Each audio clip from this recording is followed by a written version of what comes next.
clase, clase presencial, pero ya no pudimos. Y, y pues, pero qué bueno, yo lo celebro, porque la clase virtual, pues ahora se puede aprovechar mucho más, ¿verdad? Y, y ahora pues vamos a trabajar, pues virtualmente este viernes y el otro, la otra semana también, ¿verdad? Y, y vamos a ver unos temas entre la primera y la segunda unidad, ¿verdad? Tenemos el programa. Quiero también decirles que no solo tienen que anotar los nombres o los conceptos que ustedes encuentren que son diferentes, tienen que anotar la definición. También tienen que guardar o conocer cuáles son los principales filósofos que aportan en esta disciplina. Por ejemplo, ya hemos mencionado varios. Bueno, no hemos mencionado filósofos de la antigüedad, ¿verdad? Pero sí hemos mencionado algunos de la modernidad. Y los de la antigüedad, pues ustedes ya los conocen porque los han visto en algunos de sus cursos de filosofía propiamente. Entonces, vamos con el contenido de hoy, va a ser lo que se refieren en vamos a ver,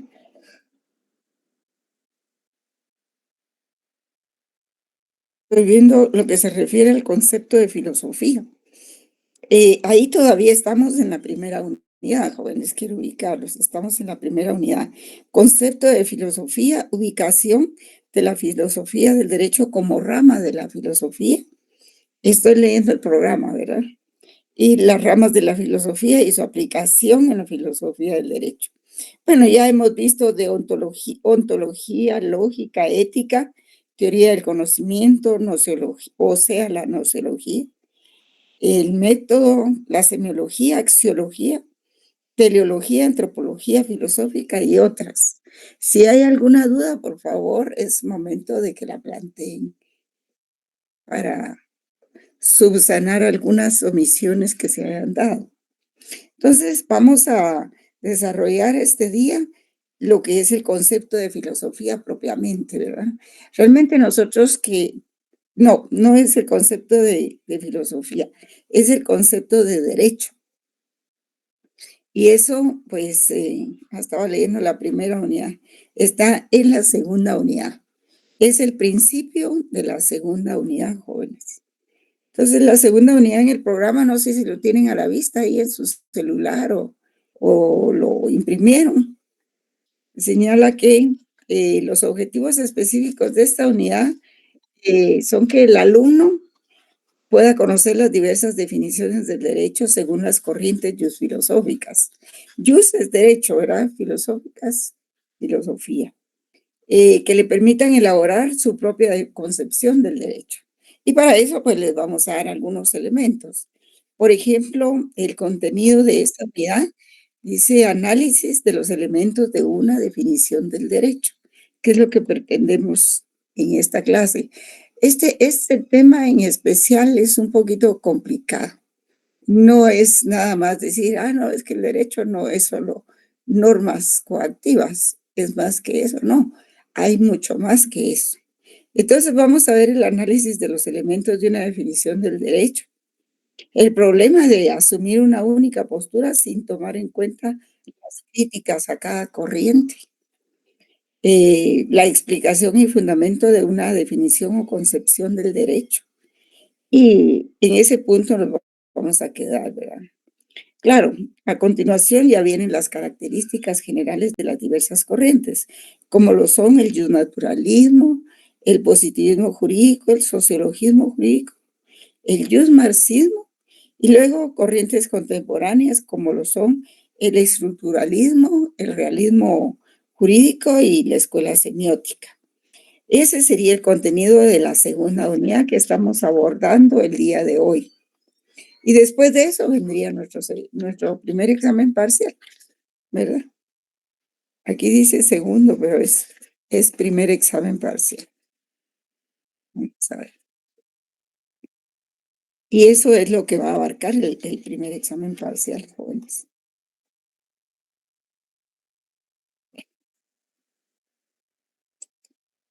Vamos a ver una presentación como siempre, ¿verdad?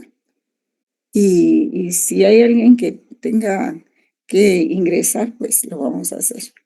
Así es de que esta y la otra semana nos vamos a ver por la cámara, ¿verdad? Voy a colocar una presentación y me dicen si la logran ver.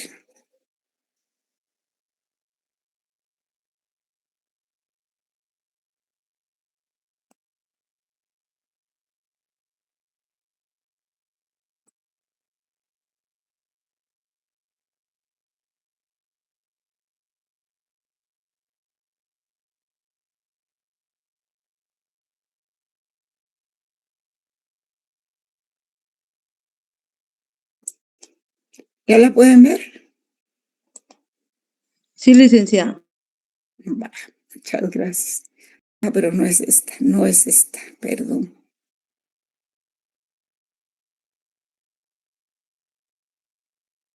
Es esta.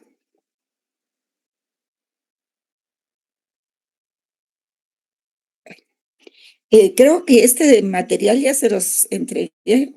Bueno, no me recuerdo, no recuerdo. Vamos a trabajar entonces en esta segunda unidad que contempla lo que es el análisis de los elementos, una definición del derecho. Hay muchas definiciones, hay muchas formas, pero para iniciar podríamos decir, un momentito, solo voy a encender la luz.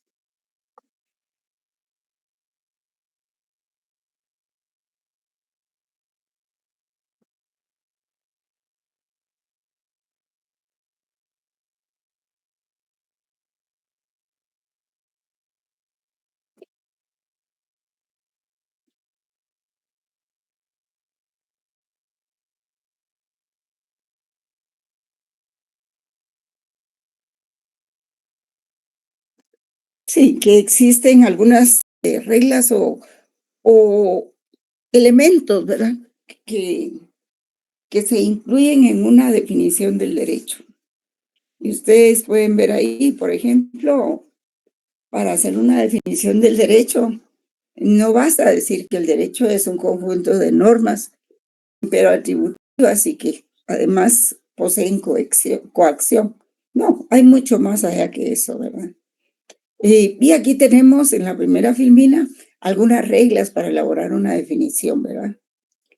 Que esta debe ser breve pero completa, ¿verdad? La definición debe ser breve pero completa, debe ser clara también. Lo definido no debe entrar en la definición. Otra regla es que debe omitir el sentido negativo, ¿verdad? Una definición generalmente debe plantearse en sentido positivo. Resulta igual que cuando se elabora el análisis de una hipótesis, donde uno demuestra si se demostró o no se demostró la hipótesis. Eso hay que hacerlo también en sentido positivo, ¿verdad? Hay que indicar los atributos esenciales del objeto. En este caso, ¿cuáles serían los atributos esenciales? ¿Cuál sería el objeto? Joven. Regular la conducta social. Sí, pero no, pero digamos los atributos esenciales del objeto de análisis en esta sesión sería la definición del derecho, ¿verdad? Eso sería lo que nosotros perseguimos por ahora en esta clase, ¿verdad? Es definir el derecho. Vamos a ver si hay una cantidad de definiciones inmensa, ¿verdad? Vamos a continuar con el tema. ¿Cuál es el objetivo de la definición del derecho, verdad? Pues, como pueden leer ustedes ahí, es indagar sobre la explicación de un concepto desde ángulos distintos, según el tipo de definición pretendida. Porque definición de derecho no hay solo una, hay muchas. Y nosotros como abogados tenemos que trabajar con ese panorama, ¿verdad? Lidiar con esa cantidad de definiciones del derecho. Y aquí tenemos en el segundo párrafo, dice,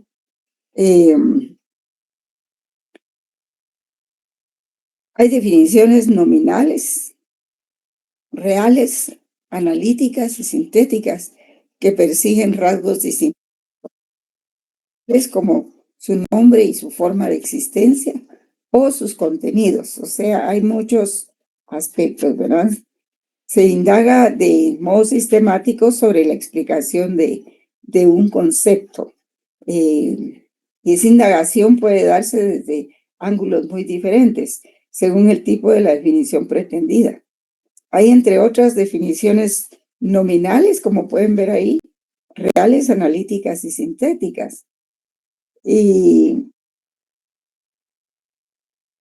estas persiguen respectivamente explicarnos ciertos rasgos distintivos del concepto de derecho, ¿verdad? O del concepto en cuestión, tal como su nombre o su forma de existencia o su contenido nos lo vayan indicando.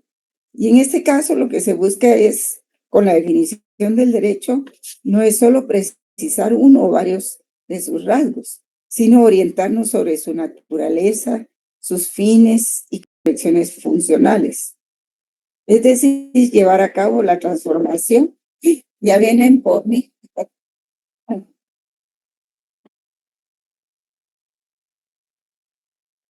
Es decir, llevar a cabo, repito, la transformación de un concepto inexacto y vago empleado en algún ámbito por otro más preciso y exacto que pueda ser usado en la mayoría de las ocasiones en que se usa el concepto, ¿verdad? Pero para alcanzar ese objetivo en función de lo que estamos reflexionando, pues la definición de derecho ha de establecer, aunque sea de manera resumida, la precisión de varios aspectos. Por ejemplo, en qué ámbitos de conocimiento se presenta, cuál es su fundamento racional y cuáles son los rasgos característicos que determinan sus conexiones y diferencias en relación con otros fenómenos de la misma o de similar naturaleza, ¿verdad? Entonces, como dice ahí el tercer párrafo, es necesario llevar a cabo la transformación de un concepto vago e inexacto a otro preciso y exacto, que pueda ser usado en la mayoría de las ocasiones. Y tener presente que la palabra derecho puede tener diferentes significados e incluso poseer una fuerte carga emocional, ¿verdad? Por ejemplo, cuando alguna persona se ve afectada en sus intereses y dice, es que no hay derecho. Cuando dice no hay derecho, se está refiriendo a que no hay garantías, no hay justicia, no hay igualdad, en fin, puede referirse a muchas cosas provenientes de una emoción que en ese momento se origina de un problema que está enfrentando, ¿verdad? Y, por ejemplo, vamos a... Otros dicen, por ejemplo, que es difícil definir el derecho. García Máinez dice, ¿qué es el derecho? Definirlo es una tarea difícil al entrar en el umbral de la ciencia jurídica. El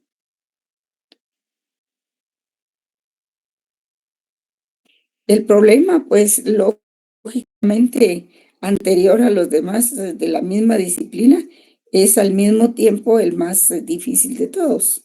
Los autores que lo abordan no han conseguido ponerse de acuerdo ni en el género próximo ni en la diferencia específica del concepto, lo que explica pues el número increíble de definiciones que existen y también la anarquía reinante en esta materia, pues que cada abogado tiene su propia definición, ¿verdad? Cada uno hace su propia definición en un momento determinado. Puede ser en una audiencia, puede ser en un memorial, puede darse también en una reunión social o en una clase, pues, ¿verdad? En una clase del género académico, ¿verdad? Entonces él dice ahí, la tesis de la indefinición del derecho es sostenida también por García Máinez. Ustedes saben quién es García Máinez, ¿verdad? Eduardo García Máinez. Él es un jurista, un autor de de textos de derecho. Y tiene varios textos, pues desde Introducción al Derecho, también tiene otro de Filosofía del Derecho, en fin. Yo espero que lo conozcan porque como abogados no pueden desconocer a García Máinez, ¿verdad? Y entonces, definir, dice, es tarea de las ciencias. Y al existir varios tipos de conocimientos, es lógico que haya también diversas formas de alcanzar una definición. Y ahí es a donde vamos, ¿verdad?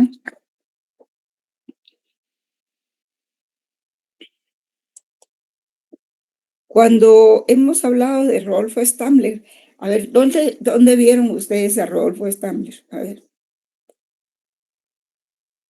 voy despacio porque el tema es muy complejo, joven. ¿No se recuerdan en dónde leyeron las definiciones de Rodolfo Stammler? ¿En qué documento de los que yo les di? Para ser más exacto.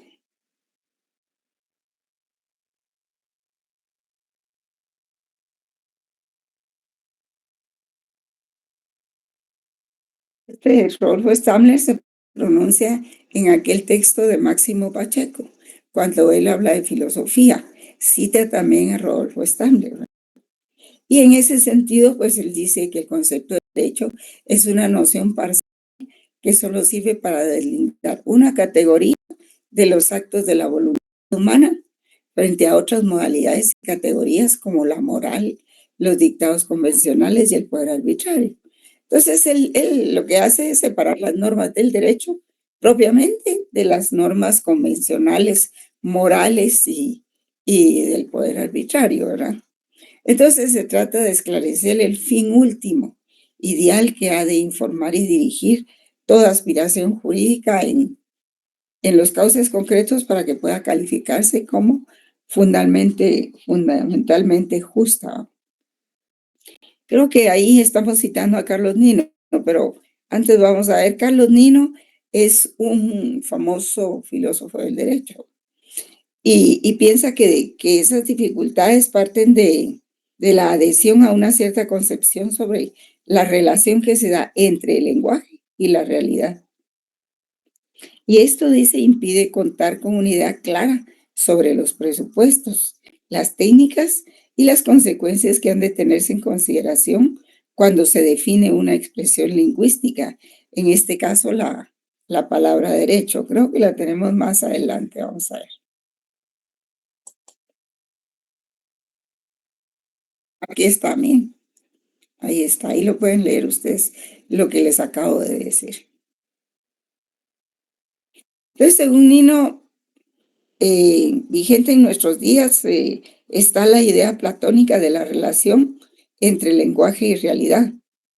Porque fíjense ustedes qué importante es realmente que nosotros pudiéramos hablar y articular un idioma y luego eh, recibir los conocimientos y expresarlos con nuestras propias palabras, ¿verdad? Uno lo ve muy sencillo y uno dice, pues, eso no tiene ni importancia, pero sí, sí lo vemos, pues. Y lo debemos valorar porque es una gran habilidad, pues, del ser humano. Y esto del lenguaje y realidad dice que presupone que si los conceptos no hacen más que reflejar la presunta esencia de las cosas, las palabras son únicamente el vehículo de los conceptos, de donde la relación entre lenguaje y realidad no puede ser otra que necesaria, por supuesto. La relación entre lenguaje y realidad es necesaria, porque sirve al investigador, sirve al docente, sirve al estudiante, a todo mundo, pues. Le sirve a un testigo, ¿verdad? Aunque a veces los testigos no son muy exactos. Entonces, al definir se reconoce una realidad, la cual no puede cambiarse ni crearse, pues los conceptos solo detectan aspectos esenciales de esa realidad, esencias que deben estar contenidas ineludiblemente en el concepto. De ahí que este enfoque, también conocido como realismo verbal, de Nino, ¿verdad? De Carlos Nino, sostenga que hay solo una definición válida para una palabra que se obtiene por intuición intelectual de la naturaleza intrínseca de los fenómenos que se denotan en la expresión, ¿verdad? Entonces, el realismo verbal, que es otra corriente, ¿verdad?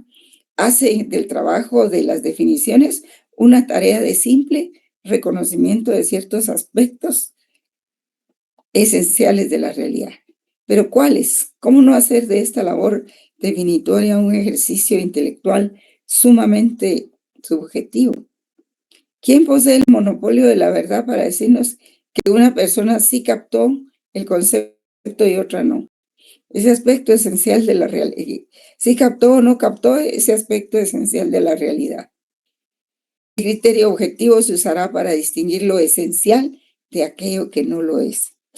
Y esta postura ha generado buena parte de las dificultades para definir el derecho, porque persigue casi de modo metafísico una esencia que se nos escapa de las manos, ¿verdad? Que nos indicará cuál es la definición única de lo jurídico. Pero esa esencia se nos escapa. No siempre la tenemos muy clara y no siempre la tenemos con nosotros, ¿verdad? Entonces hay que investigar también el significado de esas esencias en el lenguaje común para cotejar los criterios vigentes en el uso común para usar la palabra derecho. Y aquí juega un papel importante lo que yo les estaba explicando la vez pasada acerca de lo que es, de lo que son las dos formas de tener acceso al conocimiento. Una es la doxa y otra es la episteme, que también estas se relacionan con el conocimiento racional, o sea, el racionalismo y el empirismo. El conocimiento empírico es la experiencia obtenida a través de los años. Cuando un niño o un bebé nace, pues su mundo lo es su mamá y los aspectos más cercanos que tiene. Poco a poco va relacionando, en la medida que va creciendo, va relacionando pues lo que él percibe por sus sentidos, como lo son primero el sentido del tacto, ¿verdad? El sentido del olfato, luego probablemente será el sentido de la vista. Y entonces él va acumulando experiencias de conocimientos mientras crece. Llega a los 7 años y está en posibilidades pues de ver las cosas por fin, de verlas por primera vez, ¿verdad? Y no digamos ya a los 12 y a los 15, cuando está en posibilidades de hacer sus propios juicios acerca de toda esa naturaleza que él conoció desde que nació. Y llega adulto, llega a los 20 años, 23, y está en posibilidades de elaborar sus propias definiciones, ¿verdad? Diferente que con los racionalistas, porque los racionalistas dicen que nosotros ya tenemos, ya venimos con conocimientos generales sobre todas las cosas, y eso no es así. La verdad es de que es más objetivo el conocimiento por medio de la experiencia, porque se va acumulando una serie de conocimientos por medio de nuestra percepción de los sentidos, que tener una definición ya exacta o definiciones o teorías cuando ya estamos grandes. ¿Qué tal si esas teorías son equivocadas? Bueno, entonces, aún esas teorías se van haciendo de la experiencia de todos los días, ¿verdad? Entonces, si ustedes me preguntan, por ejemplo, ¿cuál es mi punto de vista acerca del racionalismo y del idealismo? Pues yo diría que nos tenemos que basar en el conocimiento empírico al principio para luego llegar al conocimiento científico posteriormente, acumulando experiencia, ¿verdad? Entonces, evidentemente, pues Nino, contra toda esa postura realista que acabamos de explicar en la Filmín, acepta el convencionalismo verbal. Esto significa que acepta el enfoque que postula que la relación entre el lenguaje y la realidad es arbitrariamente establecida por los seres humanos. Aunque exista al respecto un acuerdo consuetudinario para el uso de ese lenguaje que evita confusiones, ¿verdad? Así las cosas solo tienen propiedades esenciales, se tienen propiedades esenciales en la medida en que los hombres hagan de esas propiedades esenciales condiciones necesarias para el uso de la palabra, ya sea derecho u otra palabra. Por supuesto que eso puede variar, esa decisión puede variar. Y así, al hacer frente a una palabra como derecho, resulta útil darle un significado si lo que pretendemos es describir los fenómenos implicados por tal definición o por tal expresión. Igualmente, y sin perjuicio de elaborar un concepto original o más preciso de la palabra, debe investigarse el significado de la misma en el lenguaje común, lo que nos ayudará a descubrir distinciones conceptuales importantes que se presuponen sin tener conciencia de ellos y cuyo desprecio, insiste Nino, puede provocar pseudo cuestiones filosóficas.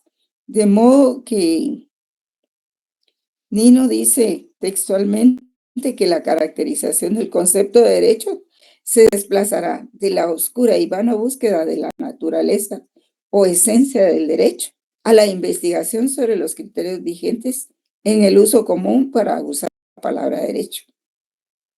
Y si prescindiendo de ese análisis o a través de él llegamos a la conclusión de que nuestro sistema teórico requiere estipular un significado más preciso que el ordinario para derecho, pues la estipulación no estará guiada por un test de verdad en relación a la captación de esencias místicas, sino con base en criterios de utilidad teórica y de conveniencia para la comunicación. Entonces, cabe sumar a las anteriores dificultades dos más. Vamos a ver si lo tenemos aquí. La primera, que tiene que ver con la palabra misma, derecho, y la segunda con el enfoque científico y la posición teórica adoptada por los distintos juristas o estudiosos del fenómeno jurídico en general. Respecto de la primera dificultad, que es la terminológica, la palabra derecho, hay que tener en cuenta que la expresión derecho no posee una acepción única, sino que al contrario, implica varios significados entre sí relacionados. Y esta ambigüedad se denota en la singular particularidad de la palabra derecho, que designando el conjunto de fenómenos jurídicos es también nombre de la disciplina científica que los estudia. Sí, porque tenemos, por ejemplo, dentro de los 3 niveles de la filosofía que yo les planteé el primer día, tenemos la teoría del derecho, ¿verdad? Luego la ciencia del derecho y luego la axiología, que es la teoría de los valores. Entonces, el concepto derecho, por lo tanto, no tiene un carácter unívoco, o sea, no tiene un carácter, un solo significado. Es que su aplicación en el lenguaje cotidiano y en el propiamente jurídico no se refiere a una misma situación. Por ejemplo, una cosa es el derecho como disciplina y otra es el derecho como fenómeno social, que es estudiado por la disciplina que para aumentar la confusión utiliza el mismo nombre, ¿verdad? Entonces, pues podemos agregar todavía en torno a la primera dificultad, la terminología, que la palabra derecho posee una fuerte carga emocional, ya lo dijimos, ¿verdad? Y se presenta de forma imprecisa en la realidad, porque el derecho se relaciona con las ideas como la libertad, la justicia, la igualdad, el bien común, que suscitan la exaltación sobre todo, porque a estas se otorgan predicados dirigidos más a la persuasión, a mover la voluntad que al convencimiento. Y no es extraño que en una interlocución se utilice la palabra derecho como sinónimo de justicia o libertad, ¿verdad? Con sentidos perfectamente contrapuestos, que era que es lo que yo les acabo de decir, ¿verdad? Por ejemplo, cuando alguien sufre un problema y dices que no hay derecho. No hay derecho a que me quiten mi propiedad, no hay derecho a que me quiten mi carro, no hay derecho a que me manden a la cárcel, no hay derecho a que me condenen. En fin, esa es una expresión pues emocional. O sea que la palabra derecho no se limita a describir propiedades o hechos, sino también sirve para designar emociones. Y es evidente que en ciertas expresiones como esas estamos dando a entender más que la inexistencia de una norma jurídica, más que la ilegalidad, la creencia o sentimiento que despierta en nosotros la injusticia, más que todo el sentimiento que despierta en nosotros la injusticia de un acto precisamente. Y entonces, a veces sentimos en muchos casos incluso que algo es injusto, aunque no sepamos explicar racionalmente por qué. Lo cierto es que la expresión derecho inspira o evoca emociones relacionadas con valores o intereses que nos resultan importantes.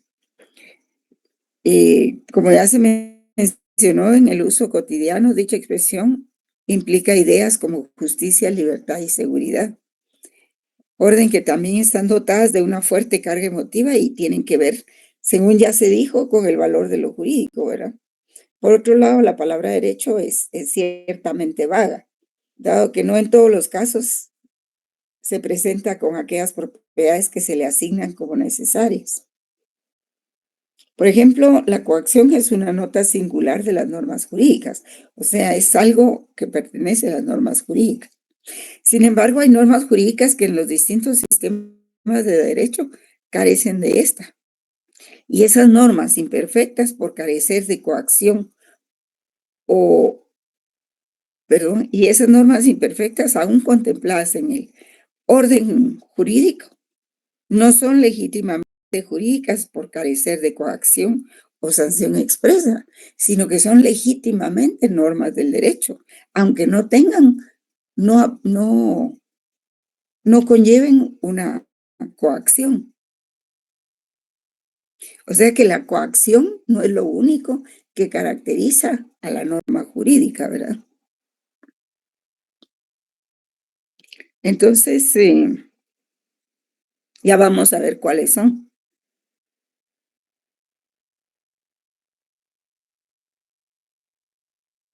Porque el derecho comprende más que normas coactivas.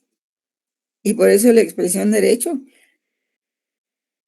comprende también normas pragmáticas, normas enunciativas, principios generales, principios particulares.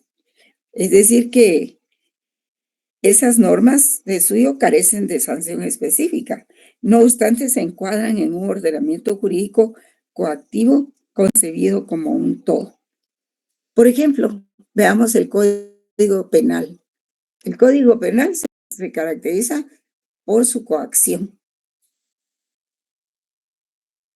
Vamos a pasar la firmina porque si no se van a quedar atrás. Mira. Ahí pueden ver ustedes lo que acabo de plantearles. El Código Penal no tiene principios generales. ¿Tiene o no tiene principios generales? Claro que los tiene. Y esos principios no son normas coactivas, pero coexisten con el resto de normas coactivas que son contempladas en el Código Penal como delitos, ¿verdad? Comportamientos ilícitos.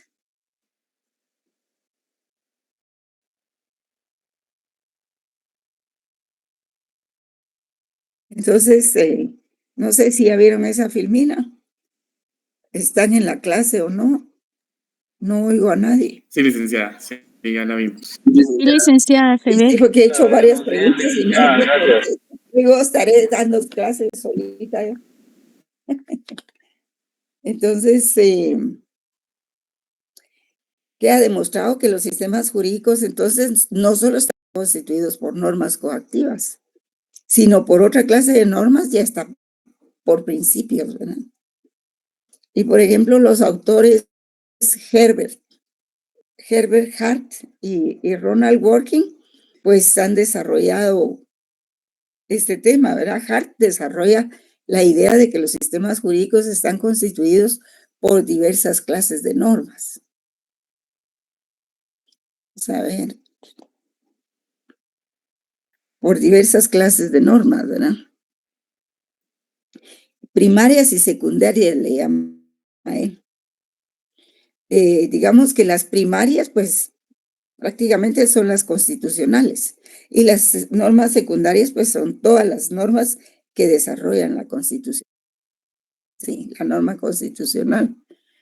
Y la unión e interacción de estas son las que identifican a los sistemas jurídicos y denotan sus características propias.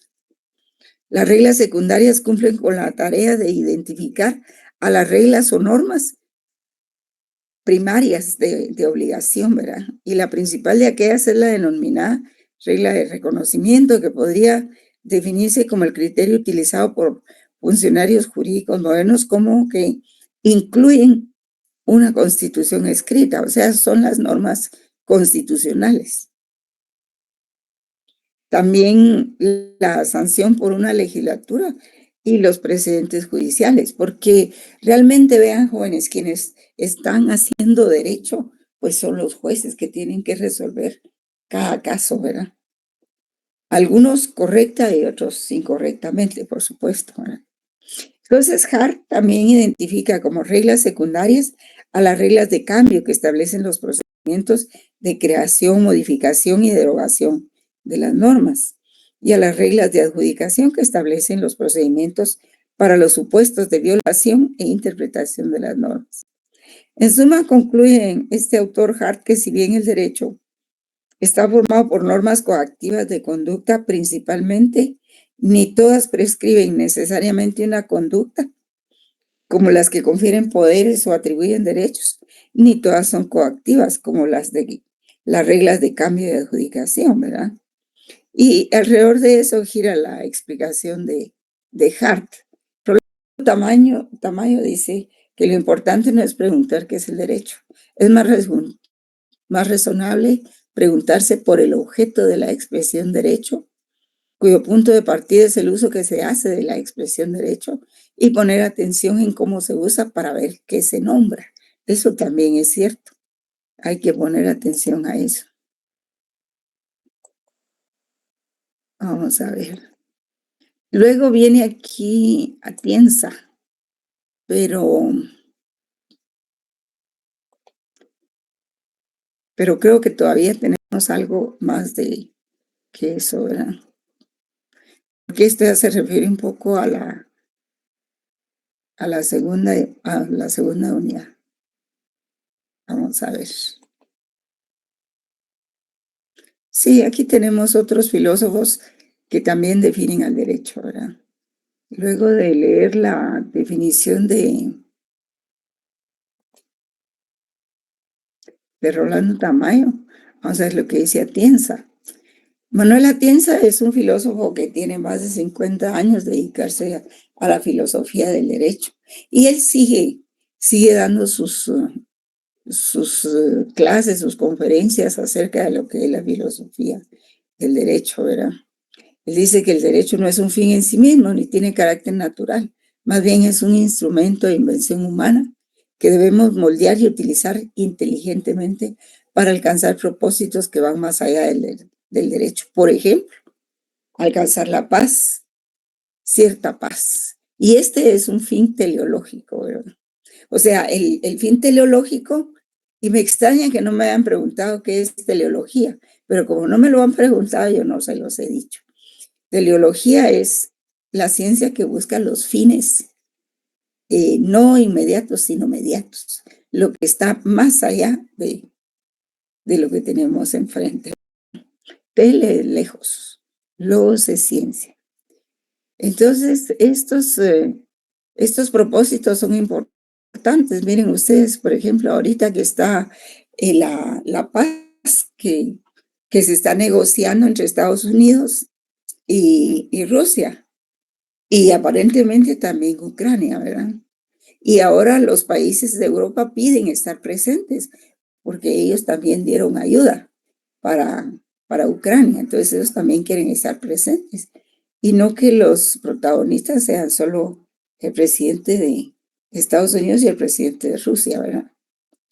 Entonces, para eso es que se debe utilizar y moldear, dice, inteligentemente, alcanzar los propósitos que van más allá del derecho, no quedarnos solo en el derecho. Puede que haya otro filósofo que le contradiga, ¿verdad?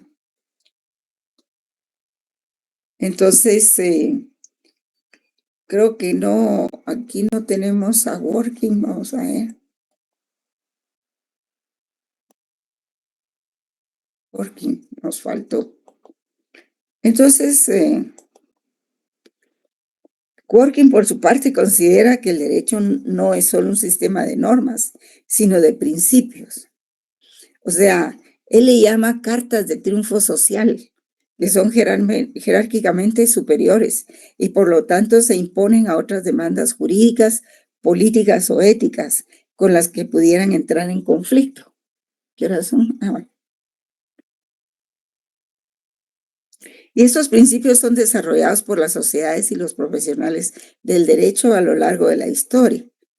Y Working señala, por ejemplo, cuando los juristas razonan o disputan acerca de derechos y obligaciones legales, particularmente en esos casos dificultosos, donde los problemas que se les plantean a propósito de estos conceptos parecen más agudos.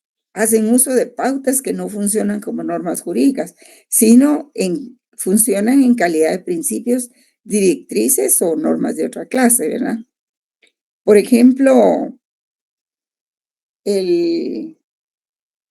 la Declaración de los Derechos Humanos del Hombre y del Ciudadano. Esas son cartas de triunfo, pero esos son derechos también, eso es derecho y es derecho natural. Entonces, a veces es preciso invocar esas normas, que son normas, probablemente no como las que conocemos en el Código Penal y todo eso, pero siempre son normas, pero son normas de muy alto nivel humanístico, por decirlo así, ¿verdad? Y también es derecho, de otro nivel, pero lo es. Y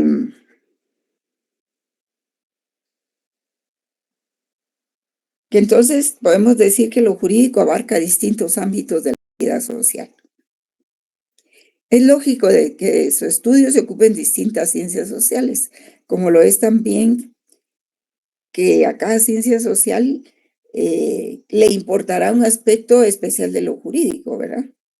Por ejemplo, el enfoque de la sociología, la antropología o la historia aplicadas a los fenómenos jurídicos va a propiciar sus respectivas definiciones, predicando el enfoque ya sociológico, ya sea el antropológico o el histórico de derecho.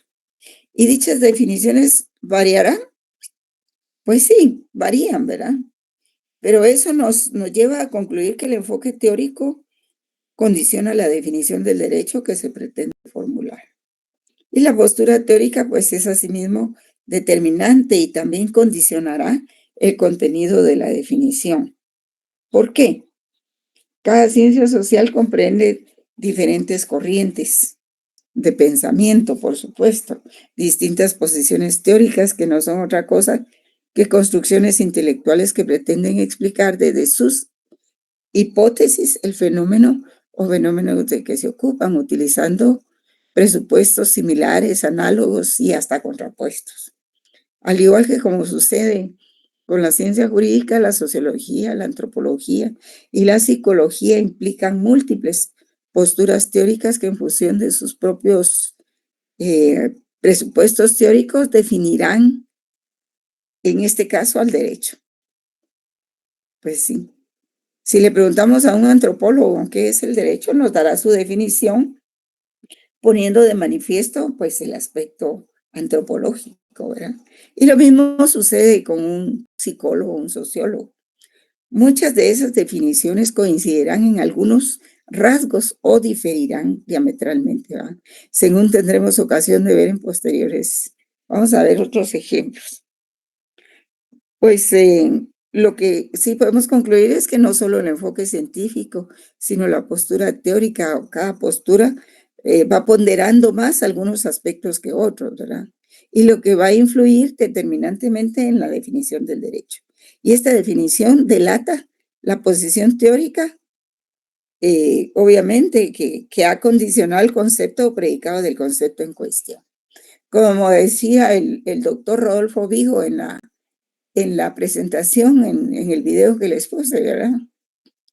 Dime qué piensas del derecho y te diré qué clase de jurista eres. Si eres positivista, si eres un naturalista.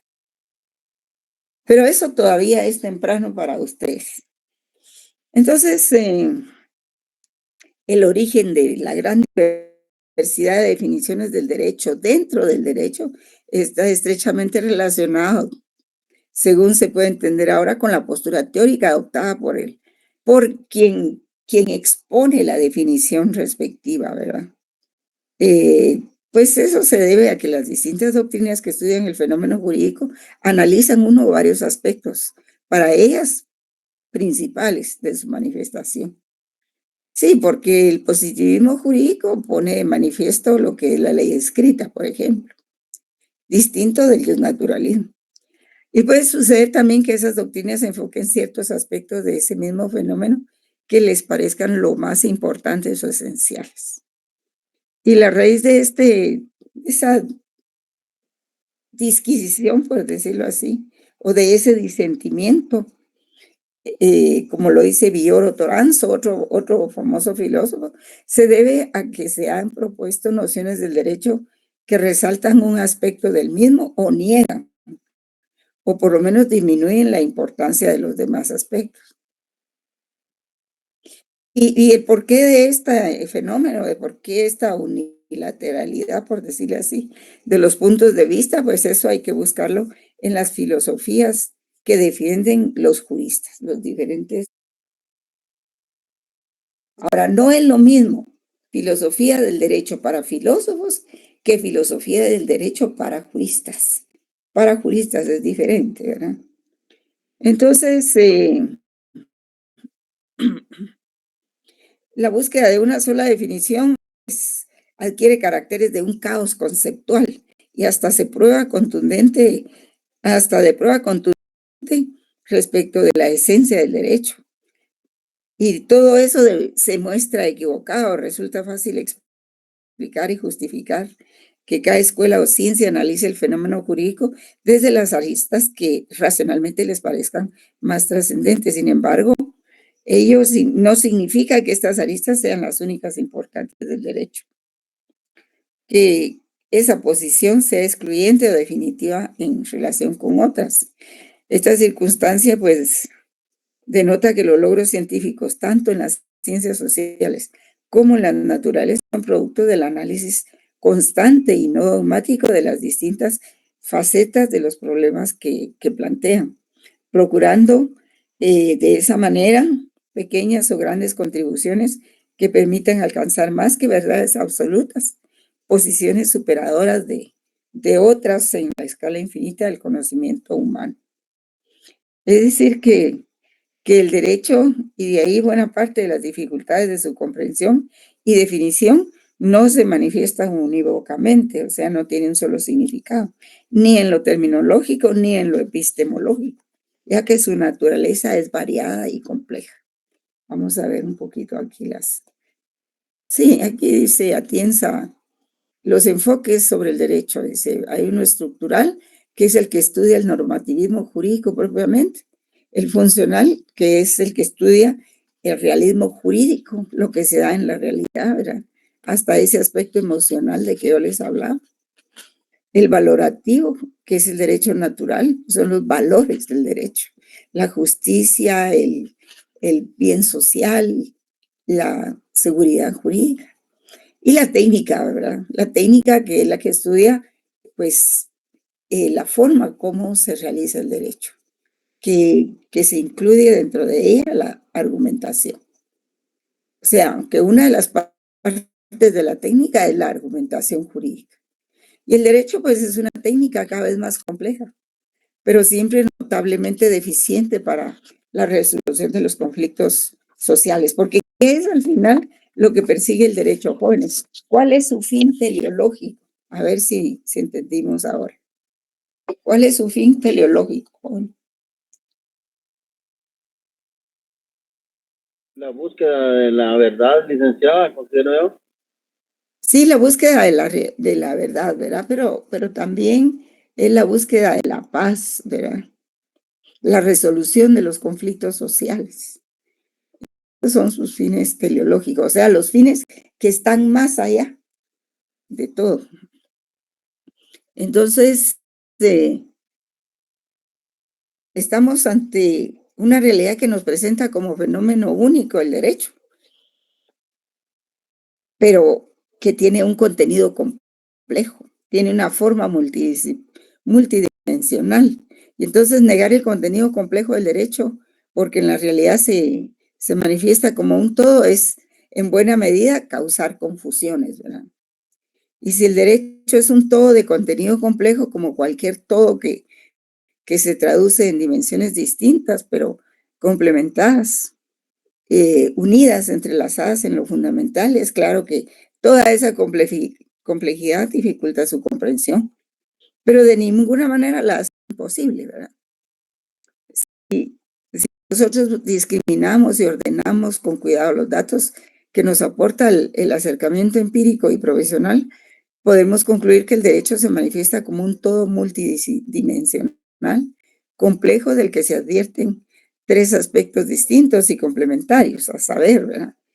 Como sus dimensiones, en primer lugar, como hecho social, en segundo lugar, como norma jurídica, y en tercer lugar, como valores, ¿verdad? Sí. Entonces, vamos a ver aquí. Y aquí ya vamos, después de esa definición, pues vamos entrando a los enfoques sobre el derecho, ¿verdad? Y a las conclusiones del tema que estábamos viendo, ¿verdad? Por ejemplo, la orientación positivista del derecho, ¿verdad? Que el derecho como tal es independiente de otros ámbitos, como la ética.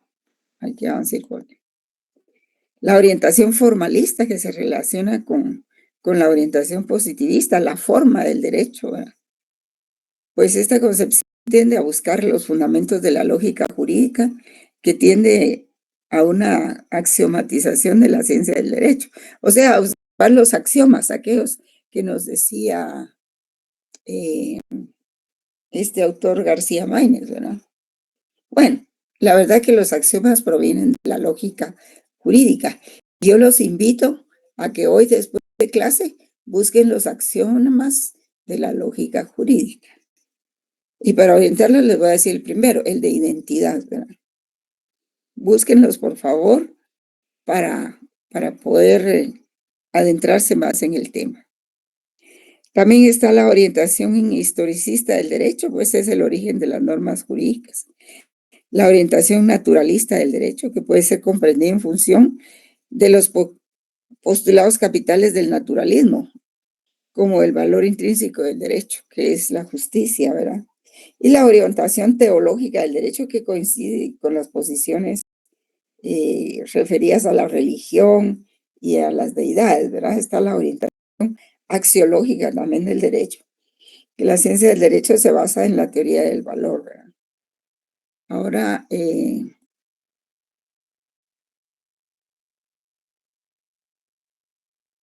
esto ya lo vimos. Y están las conclusiones de que yo les estaba hablando. Orientación positivista, orientación formalista, orientación historicista del derecho. Y la relativista, que dice que el origen de las normas jurídicas se basa en las condiciones históricas. Es relativista. de orientación naturalista también del derecho, aquí está, de orientación teológica del derecho. Coincide con el derecho canónico, que tiene una orientación dogmática. Dogma quiere decir que tiene que obedecerse sin cuestionarse, ¿verdad? Y la orientación axiológica del derecho. Acuérdense que desde los templarios surgió lo que se conoce el derecho canónico históricamente. Aquí, bueno, miremos lo que dicen los juristas, ¿verdad? García Maínez dice que el derecho puede enfocarse como ciencia en la sistemática jurídica, que quiere decir que es un estudio ordenado y coherente de los preceptos jurídicos vigentes, en un lugar y un tiempo determinado. Es la doctrina del orden positivo. Como arte, pues sería una técnica jurídica, pero es jurídica. Es el arte de la interpretación y aplicación del derecho. Y esto grábenselo, jóvenes. Y como filosofía, pues está la filosofía jurídica, que es el estudio del derecho en sus elementos universales. Se investiga qué es el derecho y qué vale el derecho, porque eso es lo que nos enseña la filosofía jurídica. ¿Qué es el derecho y qué vale el derecho? También nos enseña la deontología. Luis Recasensich, esta es una investigación de varios textos que lo dice, ¿verdad? Dice, el derecho puede ser abordado como hecho social, que esto corresponde a la sociología jurídica, como norma dogmática, corresponde a la dogmática jurídica, y como valor corresponde también a la política jurídica. El derecho como realidad es un arte práctico, una técnica y una forma de control social. El derecho se da como una norma, un hecho, una ciencia, una palabra, etc. Siendo un producto vital y como tal debe atender a los fines para los que fue creado. Además debe seguir creando para retroalimentarse. Y el lenguaje jurídico es sustancialmente una parte importante del lenguaje común. Acuérdense que existe el lenguaje jurídico y eso es muy importante. Y eso también lo estudia la semántica y la semiótica, ¿verdad? Principales modelos epistemológicos, o sea, científicos del conocimiento jurídico, que intentan exponer la cientificidad del derecho son el justnaturalismo, que se sustenta en una serie de principios, valores, criterios y normas que persiguen como fines axiológicos la bondad y la justicia, la moral del derecho y la ética. Y el justpositivismo, que se sustenta en las normas jurídicas que crea el Estado por conducto del legislador, conjunto de proposiciones normativas coactivas, que son las leyes que emanan del Congreso, ¿verdad? Y está la otra corriente muy importante, el realismo jurídico, que es una visión de origen racional. Y el realismo jurídico aquí tiene origen norteamericano, ¿verdad? Tiene una estrecha relación de la perspectiva exegética del derecho. Ya vamos a ver qué es la exégesis. Así como, por favor, investiguenla, ¿sí? Así como la construcción de los conceptos jurídicos que conforman en su unidad una visión del origen racional del derecho. Y esta corriente del realismo jurídico también contempla el utilitarismo jurídico, que no le interesa la verdad del derecho, sino su eficacia, porque proviene de Norteamérica, ¿verdad? Por eso es que ellos, si un individuo confiesa haber cometido un delito, pues lo que hacen es que le rebajan la pena, porque para ellos es más eficaz hacer eso que un tribunal gaste mucho dinero en fiscales, en defensor, en el juez, en el jurado y todo eso. Por eso dice que esto del utilitarismo jurídico se sustenta mucho en el derecho norteamericano. Considera el derecho como un instrumento de la política o de la economía, una técnica de control social.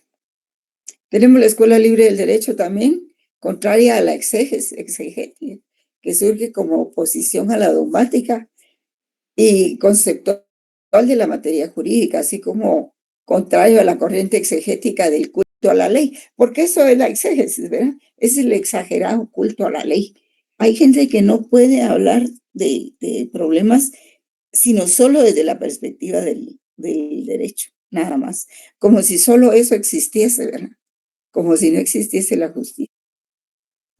Y tal la jurisprudencia de intereses, que concibe el derecho como producto de los intereses que se dan en el interior de la sociedad y que pretenden ser reconocidos. Entonces, jóvenes, ha sido un poco difícil la clase de hoy, creo yo, muy complicada. Hay que releerla si es posible, ¿verdad? Y ahí les voy a mandar material. Y vamos a ver, permítanme. Voy a regresar.